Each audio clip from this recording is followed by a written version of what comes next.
ChrisLand school again in Nigeria. What is actually going on with that school? Doesn't mean that ChrisLand school is cursed from the beginning, because what the heck is happening?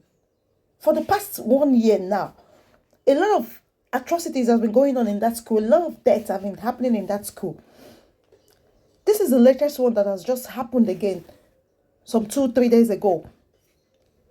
Another girl has died during their inter-house sport at ChrisLand school. And the height of negligence in that school is causing a lot of things happening. And I wonder why a lot of parents are still leaving their kids in that school, or taking their kids to that school after all that have happened in ChrisLand school. So it doesn't mean that parents are just waiting for it to happen to their own world before they will do the needful.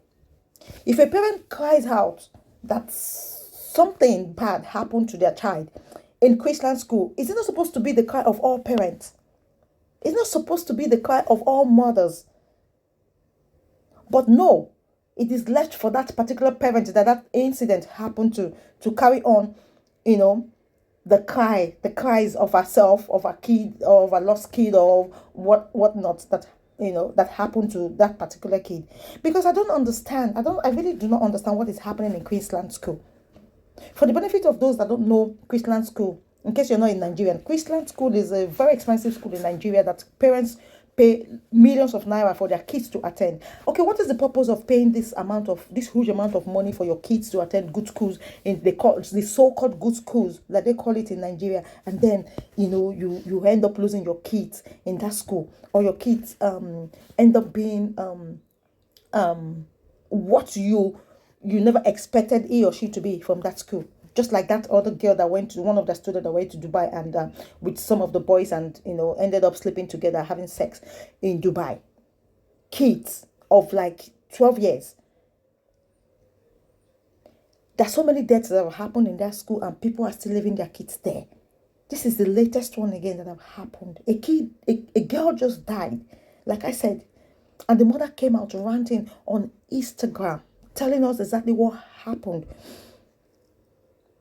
when she went for the inter-house sport and couldn't find her daughter, only to find her daughter in a what is it called, in a center, dead, already dead when she got there. Because I don't know. I don't know what is happening. You see, and this is part of the reason I keep saying that it's better for me to take my kids, to take my family out of Nigeria, because nothing is working in that country. There is no justice in Nigeria. Nothing. If you die like chicken in that country.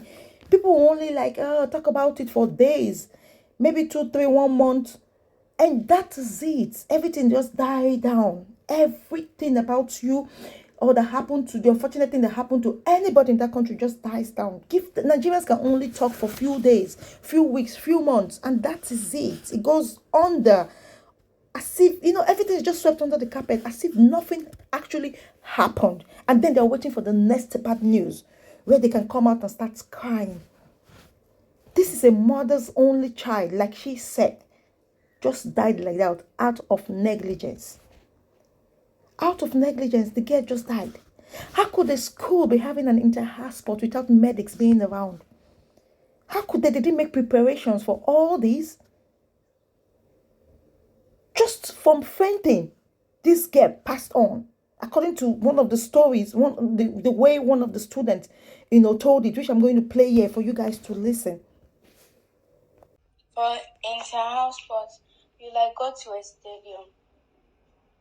Yeah, so you go to the stadium, and in the stadium there are cotton candy machines, popcorn machines, and stuff like that. So Whitney always buys cotton candy and popcorn. That's what she always does. So she went there, and they're oh, remember some cotton candy, right? And thought nothing of it. So excited for entire sports, And then her hands are now wet, and she now mistakenly touched one of the cotton candy parts. And then she now got electrocuted, and then she now fainted, and her mouth was foaming, her veins were bulging, popping. Sorry, her mouth was foaming, her veins were popping. So who in the right mind pours a child that was electrocuted water?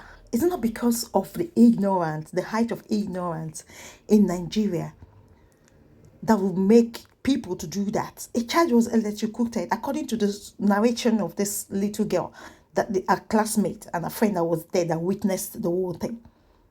They started pouring out water. Somebody that her eyes were bulging, her veins were popping, like the girl was explaining, and her tongue, her mouth suddenly turned black. They were pouring out water. I mean, why won't this school have medical personnel around when they are doing such an event like an inter-sports? I remember when we were growing up in Nigeria, in secondary school. In fact, Nigeria has really gone down the drain. I remember during our time when we were growing up in Nigeria, anytime we are looking forward to our inter-sports. Why? As little children then, you're going to get glucose. Enough of glucose is being distributed on that day by your house masters. Enough of glucose. You just keep giving you glucose to lick. You go just the lick glucose, they go. As far as you're part of people that are going to do the march past, or you're part of people that are going to, like, at the end of the day, do the relay, do the running, the athletes.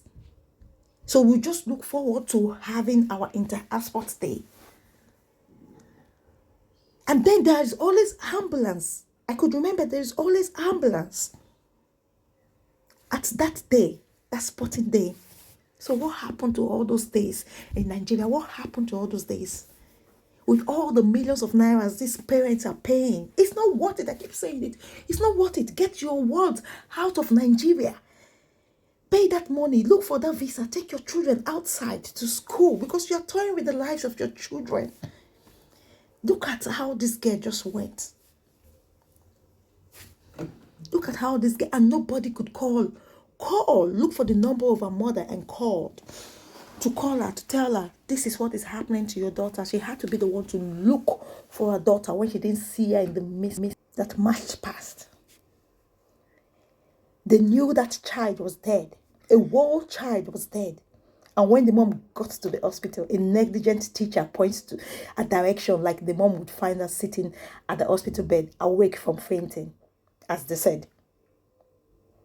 An inter-house sport was going on with no emergency medical around. The height of negligence. That's just it. The height of negligence. Especially from the school.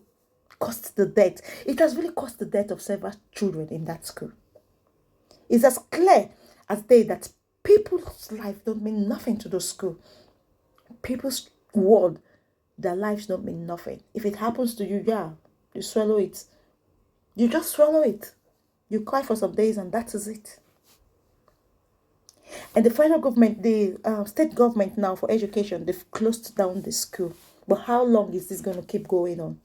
They've closed down the school, and after people stop talking for a few months, the school goes back to be opened. That was how it happened the last time. That was how it happened the other last time. Is this how we are going to continue in Nigeria? Is this how we are going to continue in that country? Losing people out of negligence. People dying left, right, and center out of negligence. Is this how it's going to continue? I am sick to my stomach. I am sick to my stomach about everything that is happening in that country. I empathize with that woman. I was watching that video and I was crying because I just put myself in her shoe, or any of my sisters in her shoe. The only child. She just lost her like that. Nigeria is gone. Seriously, Nigeria is gone.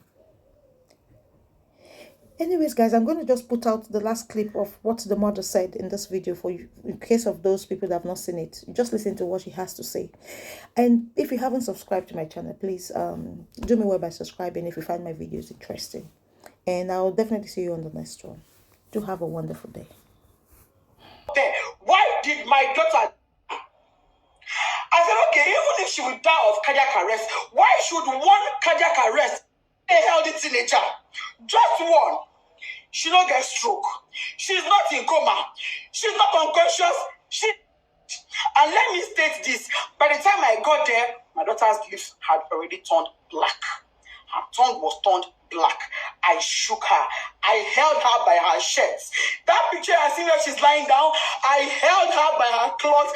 I jacked her up and I threw her, and my child fell. No response. I carried her on my body. She was flopping. She was flopping. I kept asking the stuff that came with her, what happened to my child? And Hardy, she was not sick in any